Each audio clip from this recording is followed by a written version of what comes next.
بسم الله الرحمن الرحيم. أعوذ بالله من الشيطان الرجيم. بسم الله الرحمن الرحيم.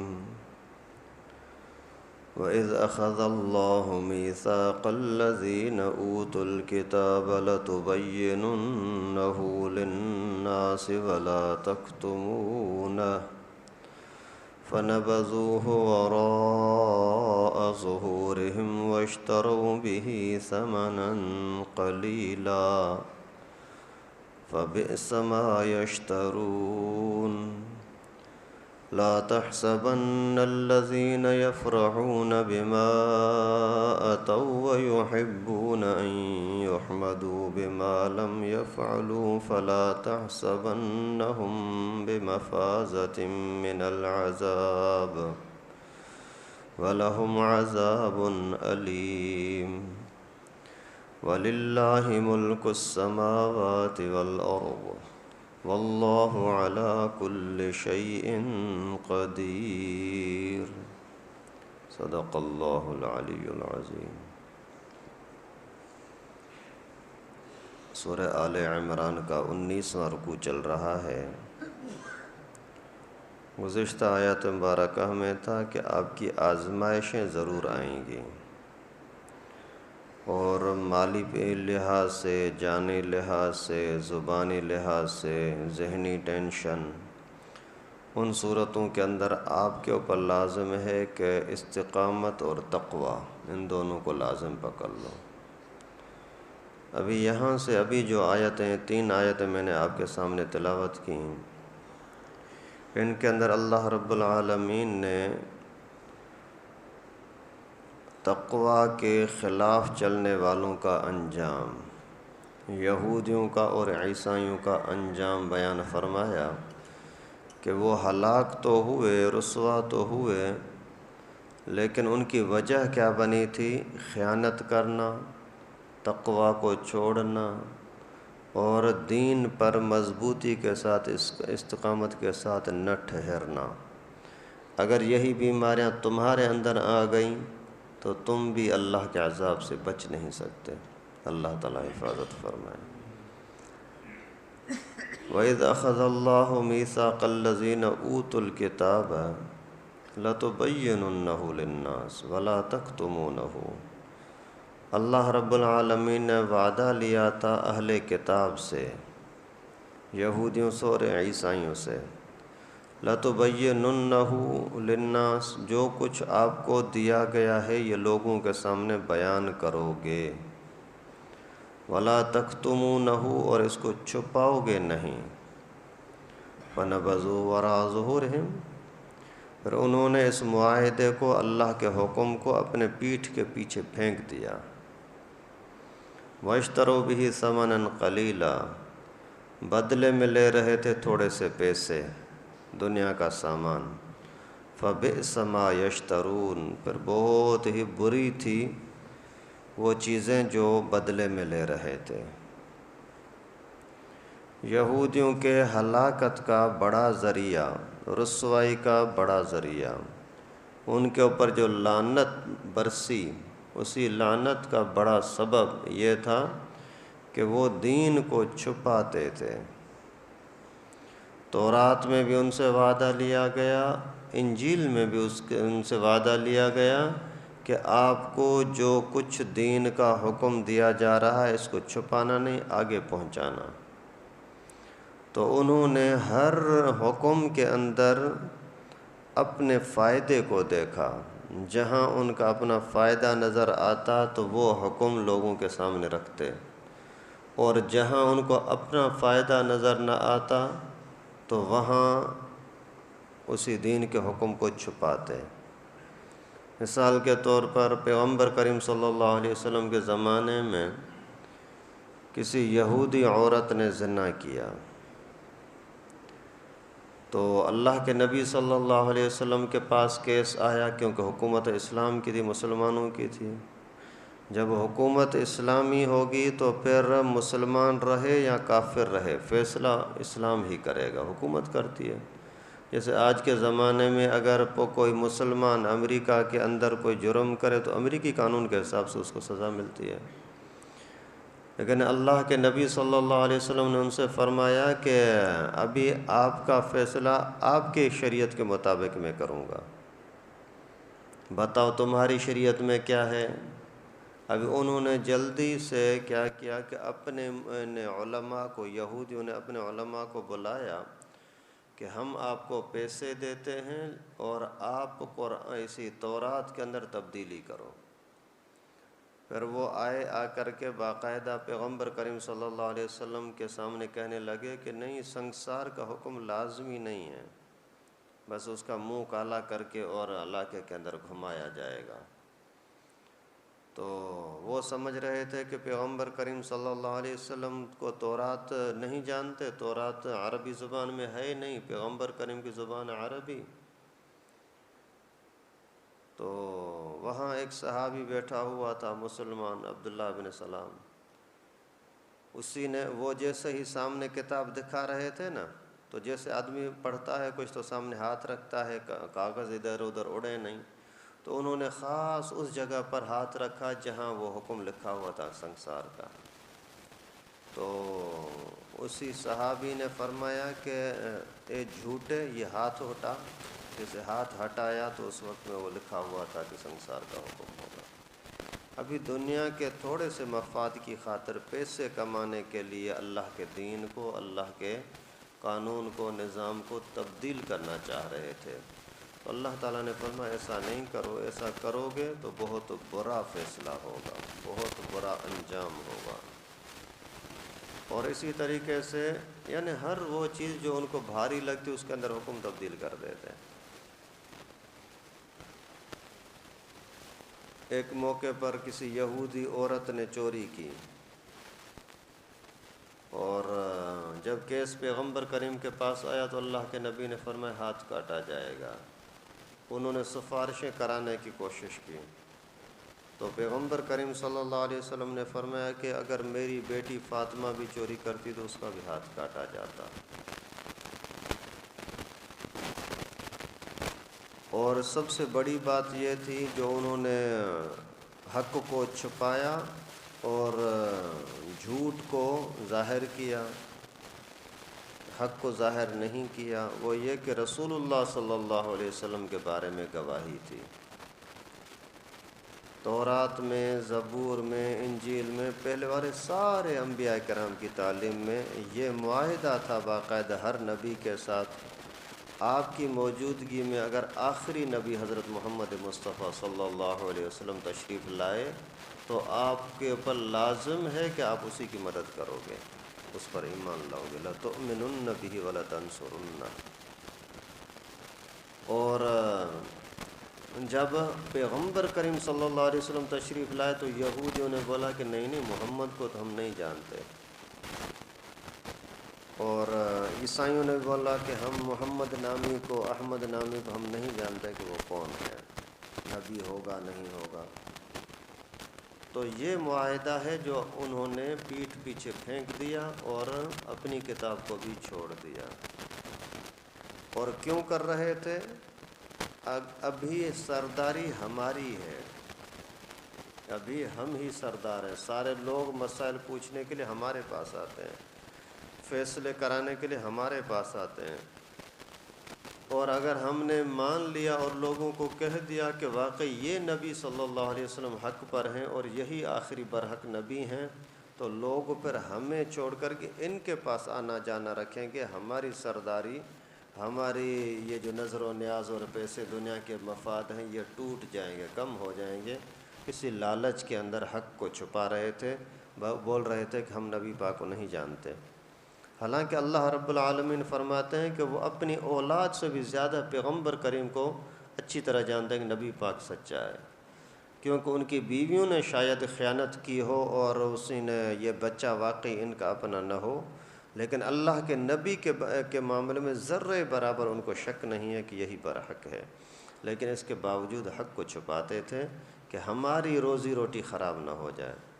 جیسے آج کے زمانے میں بھی یہی بیماری اللہ معاف فرمائے مسلمانوں میں بہت زیادہ ہے، حق کو چھپاتے ہیں، اگر کسی بندے کو پتہ ہے کہ یہ ہمارا جو دوست ہے نا اس نے چوری کی ہے، پتہ ہے، اس کے باوجود وہ بتائیں کہ نہیں یار یہ ہماری دوستی خراب ہو جائے گی۔ اگر یہ بیماری آج ہمارے اندر ہے تو پھر یہودیوں کی ان سازشوں میں اور ہمارے اندر کیا فرق ہوا؟ ہمارے خاندان کے بندے نے غلطی کی ہے تو اس کی پردہ پوشی کرو، کسی دوسرے نے کی ہے تو اس کو پھیلاؤ، اچھالو۔ بعین اسی طرح کی حرکت اگر ایک کے اندر پائی جائے تو اس کو خود اچھالتے رہو کہ یار یہ بالکل غلط کرتا ہے، یہ بالکل غلط کرتا ہے۔ وہی بیماری، وہی خرابی اگر آپ کے کسی دوست کے اندر ہے تو پھر اسی کو چھپانے کی کوشش کرو، نہیں یار ایسی باتیں نہیں کرو۔ تو یہ یہودی بیماریاں تھیں جو آج مسلمانوں میں بھی ہیں۔ بہت ساری جگہوں پر بالکل جاہل لوگ یعنی امام بنے ہوئے ہیں، نہ داڑھی رکھنے کے لیے تیار ہیں۔ ابھی کچھ دن پہلے ایران سے کسی نے مسئلہ پوچھا کہ ہمارے پاس نماز پڑھانے والا بالکل داڑھی کٹا ہے، ذرہ برابر آدھے انچ کے برابر بھی داڑھی نہیں ہے، ان کو بولو تو وہ سمجھتے بھی نہیں ہیں۔ اگر ان سے مسائل کے اوپر بات کرو تو پھر اپنی طرف سے ٹھوک دیتے ہیں۔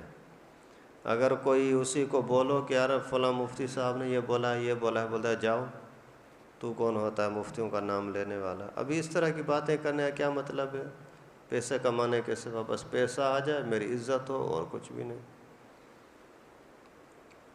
یہاں کراچی کا ایک کسی مسجد کا امام، مولوی شولوی نہیں ہے، شکل شباہت کے اندر بس مولوی ڈیزائن کا ہے، کافی پرانی بات ہے۔ تو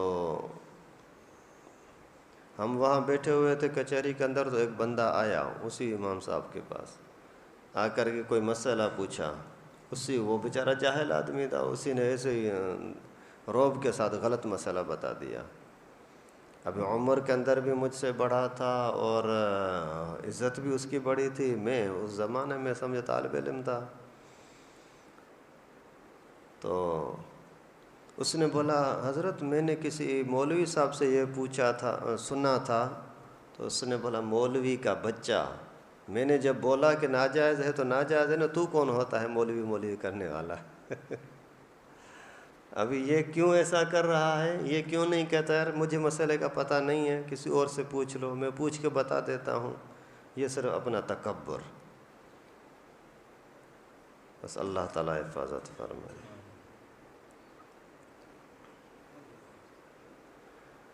کسی جگہ پر ایک تراویح کا ختم تھا، تراویح کے ختم کے اوپر پیسے دینا، اس کے بارے میں علماء کا اختلاف ہے، لیکن جو درمیانی رائے علماء نے نکالی ہے وہ یہ کہ اس کو دینا چاہیے اور اس کو مانگنا نہیں چاہیے۔ جو آپ سے ہو سکتا ہے بھلے دے دو، خوشی، لیکن اس کو مانگنا یہ بالکل حرام ہے، ناجائز ہے۔ کچھ علماء کہتے ہیں بالکل ناجائز، دو ہی نہیں، بغیر مانگنے کے دو تو بھی ناجائز۔ اور کچھ علماء اکرام فرماتے ہیں کہ سعودی کی طرح کرو۔ سعودیہ کے اندر امام کعبہ کو سونے کے بڑے بڑے سیٹ دیتے ہیں تحفے کے اندر، بنگلے کی چابی، بنگلہ پورا اس کے حوالے کر دیتے ہیں اسی تراویح کے بدلے میں، یا خیر۔ تو یعنی کچھ علماء بہت زیادہ کہتے ہیں کہ نرمی کرو، کچھ بہت سختی کرتے ہیں۔ تو درمیانی رائے یہ ہے کم از کم مانگنا نہیں چاہیے، اس کو خود نہیں مانگنا چاہیے۔ کوئی اور بولتے تھا یار ہمارے اوپر یہ احسان کر رہا ہے، اتنی بڑی ہمارے نیکیوں کا ذریعہ بن رہا ہے، تھوڑا سا دے دیں۔ تو خیر کسی جگہ پر میں اسے ختم قرآن میں گیا تو وہاں جیسے ہی بیان شروع ہوا اسی ٹائم پر وہ امام صاحب، قاری صاحب جس نے تراویح پڑھائی، وہ آواز، میرا بیان شروع ہوا اور اسی ٹائم پر اس نے آواز، آ جاؤ نام لکھوا، کتنا پیسہ دو گے؟ یہ حال ہے۔ اور اگر ان کو بولو کہ بھائی یہ طریقہ تو اچھا نہیں ہے، تو پھر نفرت کرتے ہیں، دشمنیاں کرتے ہیں، اور باقاعدہ یعنی نفرتیں پھیلاتے ہیں، کرتے ہیں اور پھیلاتے ہیں کہ یار یہ تو مولوی صحیح نہیں ہے۔ یہ حال ہے، اللہ معاف فرمائے۔ کیوں حق کو چھپاتے ہیں؟ پیسے کے لیے۔ کیوں حق کو چھپاتے ہیں؟ پیسے۔ بعین بالکل یہی بیماری جو یہودیوں کی تھی اور قرآن میں لکھی ہوئی ہے، اور سارے لوگ قرآن پڑھ رہے ہیں، اس کے باوجود احساس نہیں ہے۔ اللہ تعالیٰ رحم فرمائے۔ بئس ما یشترون، جو کچھ یہ بدلے میں لے رہے ہیں، خرید رہے ہیں، بہت ہی بری چیز ہے، پیسہ کتنا چلے گا یار۔ اور آپ اس طرح یہ تجربہ کر کے دیکھو کہ جو حرام طریقے سے کوئی کماتا ہے نہ کوئی حادثہ، کوئی نہ کوئی پریشانی اس کے سامنے ضرور آئے گی۔ لا تحسبن الذين يفرحون بما اتوا ويحبون ان يحمدوا بما لم يفعلوا فلا تحسبنهم بمفازة من العذاب۔ اور آپ یہ گمان نہ کرو کہ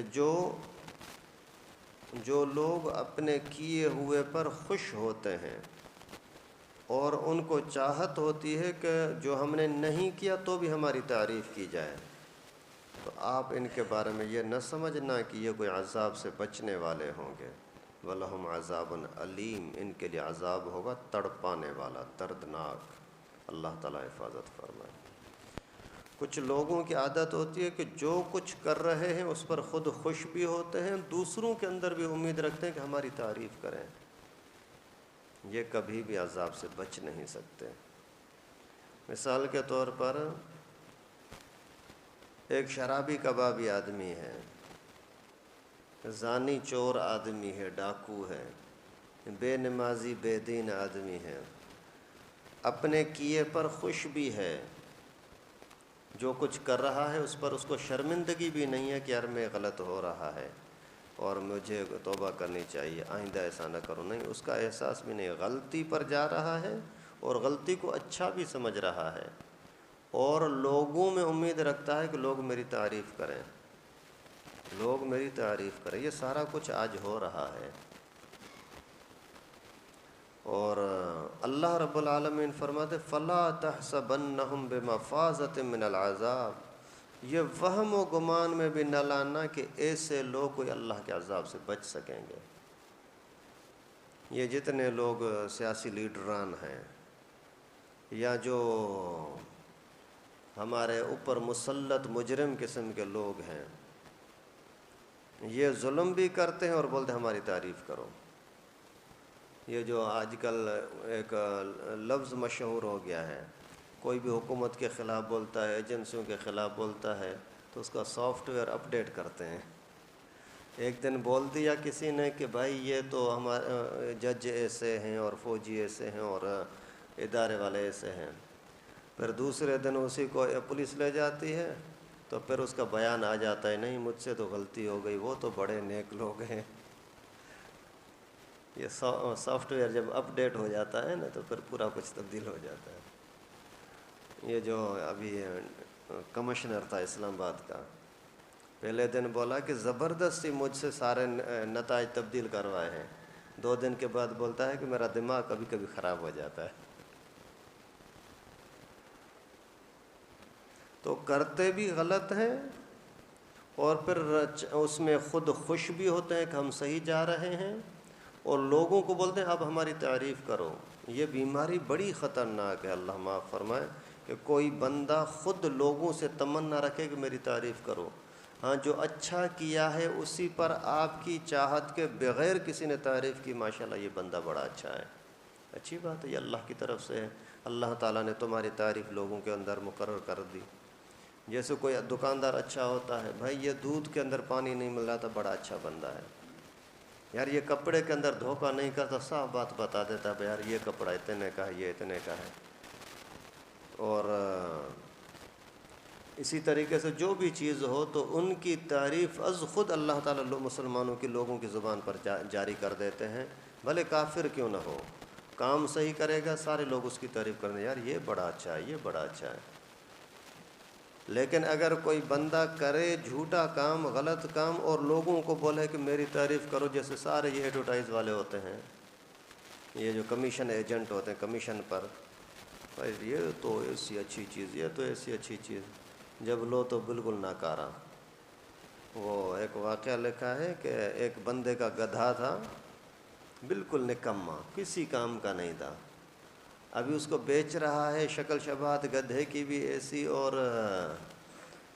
یعنی مضبوط نظر نہیں آ رہا تھا، وہ سست کمزور بیمار، پورا دن کھڑا رہا، کوئی خرید ہی نہیں رہا تھا۔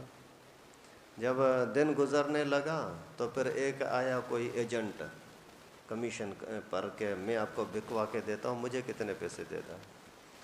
تو اس نے بولا کہ مالک نے بولا مجھے صرف اتنے پیسے دے، باقی جتنے میں بیچے وہ تیرا ہے بس۔ پکا؟ ٹھیک ہے پکا۔ پورا دن وہ تھکا ہوا تھا، وہ سمجھ رہا تھا ابھی بک ہی نہیں رہا، جتنے میں نکلے۔ آ کر کے اس نے آواز لگائی، بھائی یہ ایسا خاندانی گدھا ہے، نسلی گدھا ہے اور لاسانی ہے، اسی کے برابر کوئی ہو ہی نہیں سکتا، کھاتا تھوڑا ہے، کام زیادہ کرتا ہے، ابھی کتنے دنوں سے ہم نے اس کو کھلایا پلایا نہیں ہے، پھر بھی دیکھو مضبوطی کے ساتھ کھڑا ہوا ہے۔ وہ مالک ہی آ کر کے اس کو بولتا ہے، یار اگر اتنا اچھا ہے تو نہیں بیچتا، میں واپس اپنے پاس رکھتا ہوں۔ تو یہ کہ اس کی تعریف کا لائق نہیں ہے، لیکن تعریف کر رہے ہیں۔ دھوکہ، شرارت۔ وہ کوئی فارس کا بادشاہ تھا، کسی شاعر کو یہ بات سوجھی کہ بادشاہ سے پیسے نکالوں۔ تعریف ہر ایک کو اچھی لگتی ہے، کسی کو بولا یار تو دیکھ تجھے کتنا حسین ہے، وہ ہو بھلے بالکل نکما، بولو حسین ہے تو وہ خوش ہو جائے گا، ارے یار میں تو حسین ہوں، پھر وہ پھولنے لگتا ہے۔ تو بادشاہ کو جا کر کے اس کے اشعار پڑھ کر کے اس کی تعریف کی، تو بادشاہ بھی خوش ہونے لگا، لیکن بڑا ہوشیار آدمی تھا بادشاہ۔ تعریف کرتا رہا تو بادشاہ نے اسی ٹائم پر اعلان کیا کہ اس کو 2 لاکھ روپے دے دو۔ تو وہ خوش ہوا اور جا کر کے اسے منشی کو بولا کہ بھائی 2 لاکھ روپے دے دو۔ اس نے بولا کہ بھائی ہم پورا یہ کارگزاری لکھیں گے کریں گے تو 2 دن کے بعد آ جانا۔ ٹھیک ہے بھائی۔ وہ گیا، جا کر قرضے شرضے لینا شروع کیے۔ 2 دن کے بعد جب واپس آیا، آ کر کے ان منشیوں کے ساتھ بات کی، کلرکوں کے ساتھ، اس نے بولا بھائی بادشاہ سلامت سے منظوری لے آؤ۔ بادشاہ کے پاس گئے، حضرت میں آ گیا۔ بھائی کون؟ حضرت آپ نے بولا تھا 2 لاکھ روپے انعام کا۔ بولا کون ہے؟ بولا حضرت 2 دن پہلے میں نہیں آیا تھا، آپ نے بولا تھا 2 لاکھ۔ بولا کس چیز کے؟ بولا میں نے جو اشعار پڑھے تھے اس کی وجہ سے، آپ کی تعریف کی تھی، آپ کے حسن و جمال کی، آپ کی حکومت کی، روب داب کی۔ تو اس نے بولا کہ اللہ کے بندے، تو نے بھی مجھے زبان سے خوش کیا تھا، میں نے بھی تجھے زبان سے خوش کر دیا، بس نہ تیری باتوں کی کوئی حیثیت نہ میری باتوں کی کوئی حیثیت۔ تو نے مجھے خوش کرنے کے لیے زبان چلائی تھی، میں نے تجھے خوش کرنے کے لیے زبان چلائی بس۔ تو کبھی بھی یہ چاہت رکھنا کہ میری لوگ تعریف کریں، یہ اچھی بات نہیں ہے۔ خود بخود تعریف کریں، یہ اللہ کا انعام ہے۔ اور آپ نے جو اچھا کام نہیں کیا، پھر بھی آپ کی تعریف کر رہے ہیں، تعریف ہو رہی ہے، سمجھو کہ اللہ کا عذاب ہے۔ یہ تمہارے لیے بہت بڑا نقصان کا ذریعہ ہوگا کہ آپ اس گھمنڈ میں آ جاؤ گے، آپ نے اچھا کیا نہیں، پھر بھی لوگ بولتے ہیں بڑا اچھا ہے، بڑا اچھا ہے۔ بھائی کہاں اچھا ہے؟ ہر چیز کے اندر دینی لحاظ سے بے دینی میں، نماز سے دور، لوگوں کے ساتھ بھلائی کے ساتھ دور، اور کوئی اچھائی کس کے ساتھ کرتا نہیں ہے، پھر بھی بولتے ہیں بڑا اچھا ہے۔ چور کے لیے بولتے ہیں بڑا اچھا ہے، ڈاکوؤں کے لیے بولتے ہیں بڑا اچھا ہے، تو پھر اس سے بڑا اللہ کا عذاب اور کیا ہوگا؟ تو ایسے اگر کوئی مجرم ہے تو اللہ تعالیٰ فرماتے وَلَهُمْ عَذَابٌ علیم، ان کے لیے بڑا دردناک عذاب ہوگا۔ اللہ تعالیٰ حفاظت فرمائے۔ وَلِلَّهِ مُلْكُ السَّمَاوَاتِ وَالْأَرْضِ، اور کائنات کا کنٹرول، زمین اور آسمان کی طاقت اور بادشاہی اللہ کے پاس ہے۔ وَاللَّهُ عَلَى كُلِّ شَيْءٍ قَدِيرٌ، اللہ رب العالمین ہر چیز پر قدرت رکھنے والے ہیں۔ جب زمین کا مالک بھی اللہ، آسمان کا مالک بھی اللہ، زمین کے خزانے بھی اللہ تعالیٰ کے پاس، آسمان کے خزانے بھی اللہ تعالیٰ کے پاس، اب لوگوں کی چاپلوسی چمچا گیری کیوں کرتے ہو؟ آپ اللہ تعالیٰ سے مانگو، اللہ تعالیٰ سب کچھ آپ کو دیں گے۔ اور اللہ تعالیٰ ہر چیز پر قدرت رکھنے والے ہیں۔ کوئی غریب ترین ہو اس کو اللہ تعالیٰ امیر ترین بنا دے، اللہ تعالیٰ کے لیے مشکل نہیں ہے۔ کوئی امیر ترین ہو اس کو اللہ تعالیٰ غریب ترین، گھٹیا ترین ذلت کے اندر پھینک دے، اللہ تعالیٰ کے لیے کوئی مشکل نہیں ہے۔ اللہ تعالیٰ سے دعا ہے کہ ہم سب کو قرآن کو سمجھنے کی، عقیدے کو، توحید کو، اللہ کی قدرت کو سمجھنے کی توفیق نصیب فرمائے۔ وآخر دعوانا ان الحمد للہ رب العالمین۔